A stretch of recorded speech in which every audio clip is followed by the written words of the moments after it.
rights is, geez, that's a good question. Human rights. Oh, that's a tough one. Wow.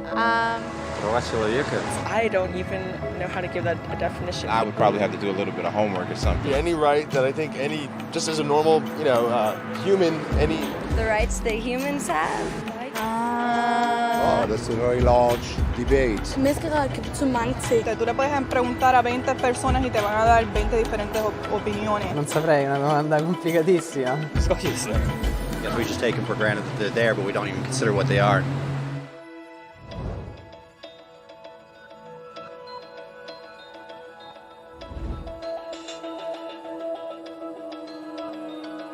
Human rights are the rights you have simply because you're human.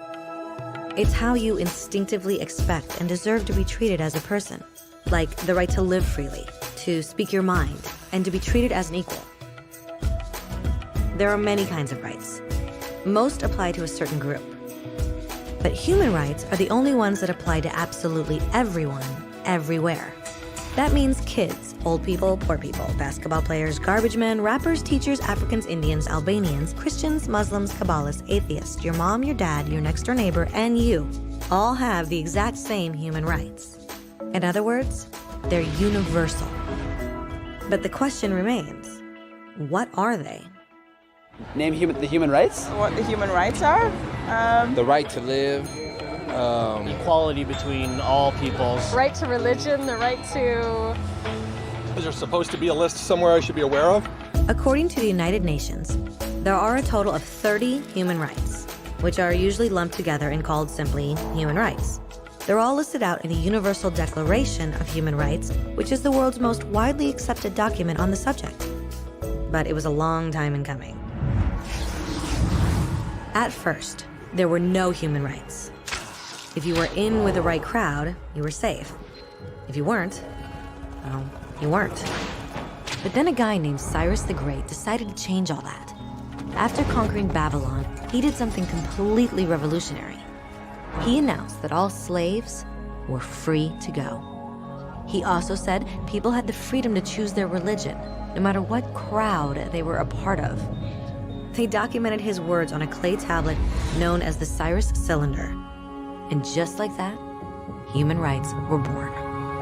The idea spread quickly to Greece, to India, and eventually to Rome. They noticed that people naturally followed certain laws, even if they weren't told to. They called this natural law, but it kept getting trampled on by those in power. Not until 1,000 years later in England did they finally get a king to agree that no one can overrule the rights of the people, not even a king. People's rights were finally recognized, and they were now safe from those in power. Kind of.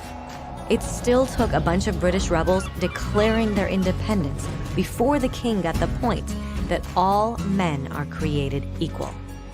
Which isn't to say he liked the idea, but he couldn't stop them, and America was born. The French immediately followed with their own revolution for their own rights. Their list was even longer, and they insisted that these rights weren't just made up. They were natural. The Roman concept of natural law had become natural rights. Unfortunately, not everyone was so thrilled. In France, a general named Napoleon decided to overthrow the new French democracy and crown himself emperor of the world. He almost succeeded, but the countries of Europe joined forces and defeated him.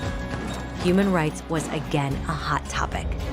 They drew up international agreements, broadly granting many rights across Europe. But only across Europe. The rest of the world somehow still didn't qualify.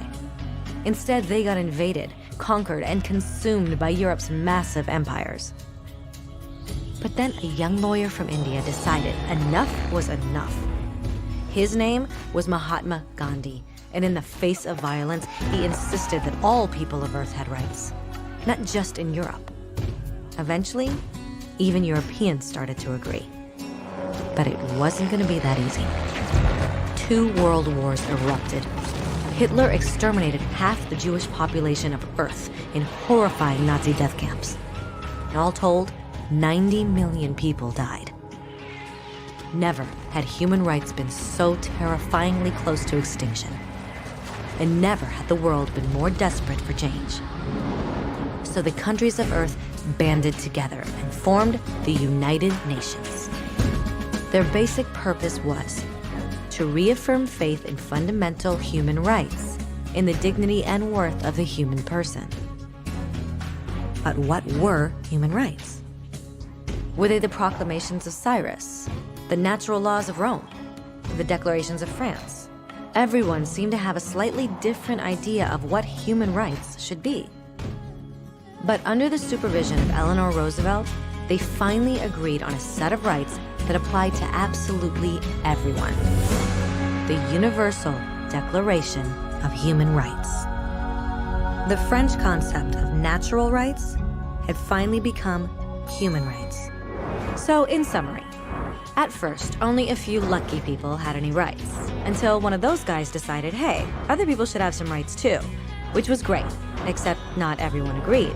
And it only took a few thousand years of fighting and declarations and more fighting until everyone finally agreed that human rights should apply to everyone. And they all lived happily ever after. Except for one little problem. If people have the right to food and shelter, why are 16,000 children dying of starvation every day? 1 every 5 seconds. If people have freedom of speech, why are thousands in prison for speaking their minds? If people have the right to education, why are over 1 billion adults unable to read? If slavery has truly been abolished, why are 27 million people still enslaved today? More than twice as many as in 1800. The fact is, when it was signed, the Universal Declaration of Human Rights did not have the force of law. It was optional. And despite many more documents, conventions, treaties, and laws, it's still little more than words on a page. So the question is, who will make those words a reality? I have a dream today. When Dr. King marched for racial equality, he was marching for rights that had been guaranteed by the United Nations for almost 2 decades. But still, he marched. When Nelson Mandela stood up for social justice in the 1990s, his country had already agreed to abolish such discrimination for almost 40 years. But still, he fought. Those who fight today against torture, poverty, and discrimination are not giants or superheroes. They're people. Kids, mothers, fathers, teachers. Free-thinking individuals who refuse to be silent. Who realize that human rights are not a history lesson.